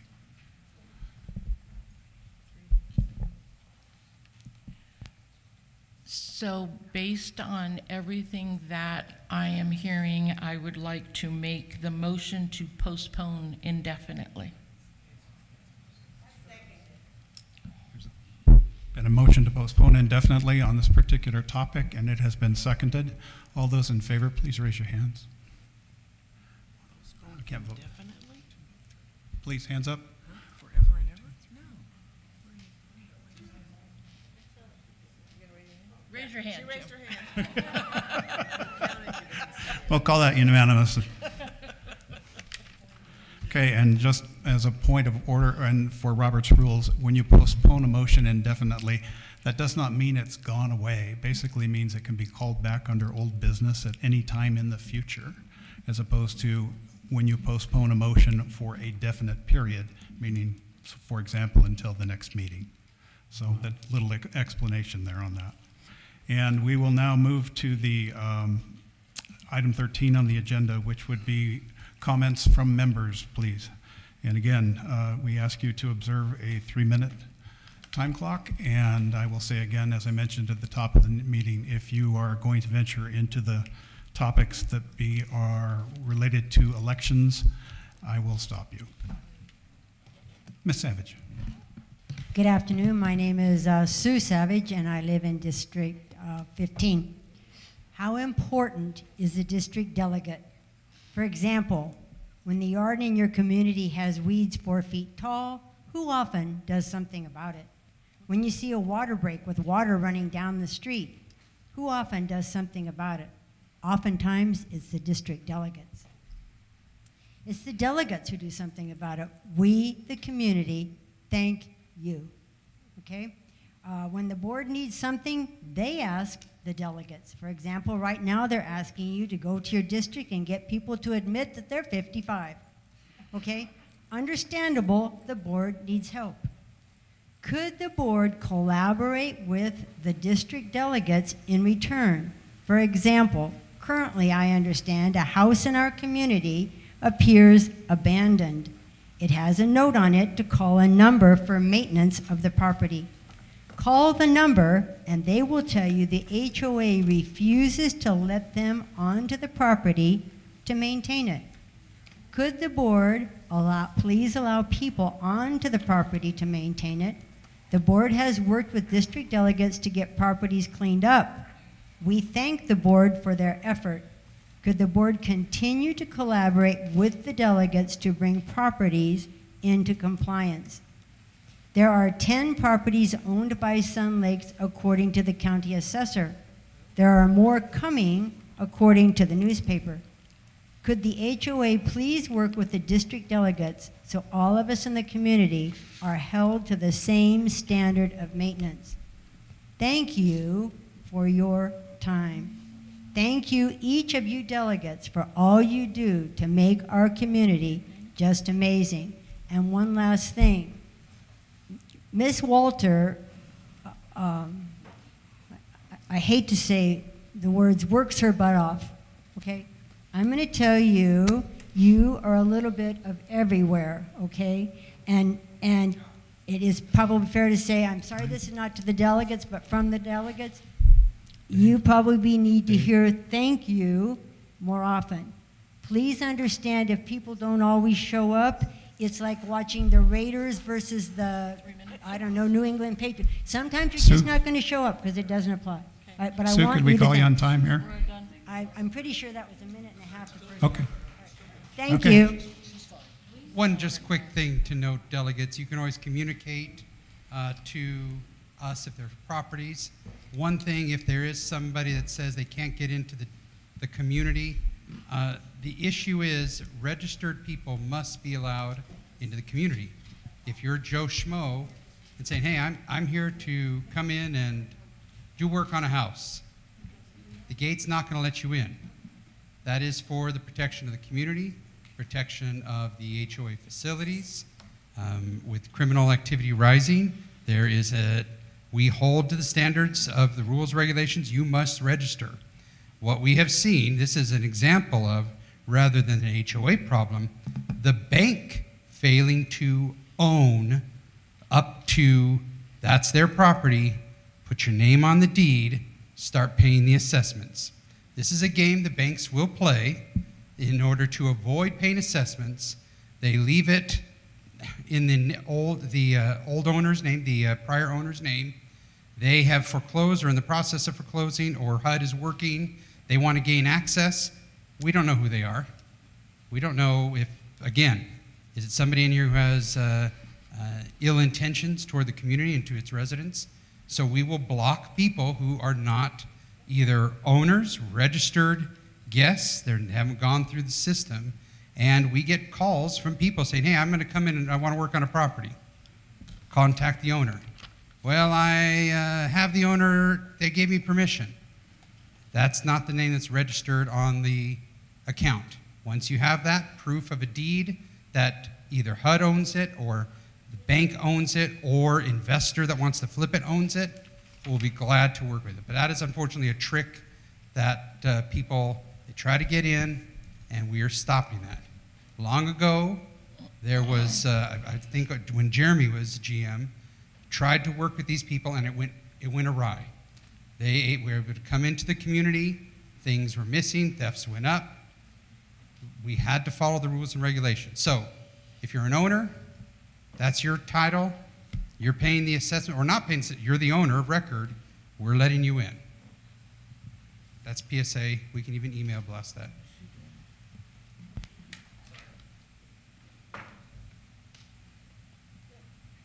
Okay. Ms. Flynn? Hello, good afternoon. I would like to bring up a topic that's going to affect everyone. Back on August 27th, the City Council meeting, we had a staff report that was direction to the staff for emergency rate increases in our electrical. The S&P rating went from A- to BB, which is junk bonds, and we're 10 million in the negative and counting. So there were different options, 4 options. Option 1 was to do nothing, and the cash balance would increase the negative. The city would probably default on its promise of 120% debt service coverage on the 2015 bonds that were taken out, and a further rent crediting decrease would occur. Option 2 was increase immediately, October 1st, a 13% increase. That will just cover operations and essential expenditures. It will not meet the debt service. It will cover just expenses, and the fund balance will still stay in the negative. Option 3, 1 year, a 64% increase.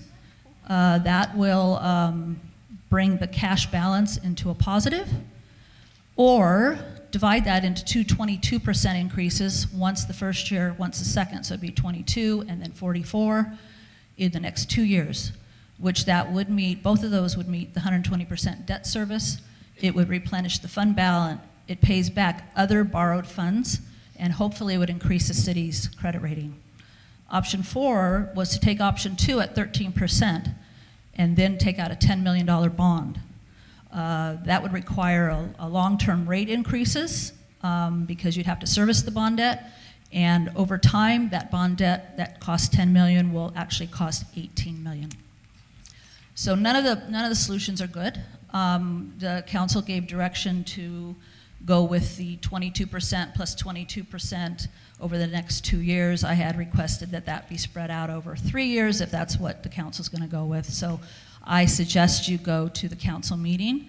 There was no decision made, and there was like no one there, and this happened at like midnight. And you need to go and express your concerns. Another item, AB 98, passed out of the Assembly and the Senate on Saturday. It now goes to the governor for his signature. It sets new stringent warehouse and logistic use standards, mandated setbacks, buffer zones, and dedicated trucking routes near sensitive receptors. This is a great thing because there's no really controls now. No longer will warehouses be able to be built right next to schools, elder care facilities, and in residential areas. Trucks must be dedicated truck routes with their own dedicated entrances and exits. It had massive opposition from powerful developers and groups. Environmental groups opposed it because they didn't think it went far enough. This law, if signed... Sherry, I'll have to ask you to wrap it up here pretty quick. Okay, well, I would hope you would give me You're at 3 the minutes. same consideration You're at 3 minutes. as you gave Ms. Walter. This will put some common sense controls on the overbuilding of warehouses in the state Sherry, and will positively please. impact the citizens who are most compromised. And you know, I have asked to be on here for 5 minutes. Sherry, please observe please observe. Any other comments?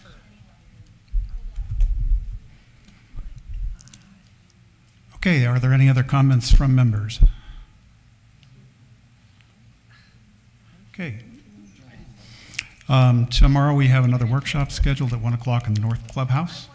Hope you all can attend, and someone want to make a motion to adjourn. I make a motion we let Sherry finish. We didn't get to hear the tail end of what she wanted to share with us, please. Yeah, the rule is for 3 minutes for comments from members. And we've argued about it for more than 3 minutes. She asked for 5 minutes and she said she was refused. I make a motion, we adjourn. Is there a second? Okay. All in favor? Aye. Motion passes. Let's go home.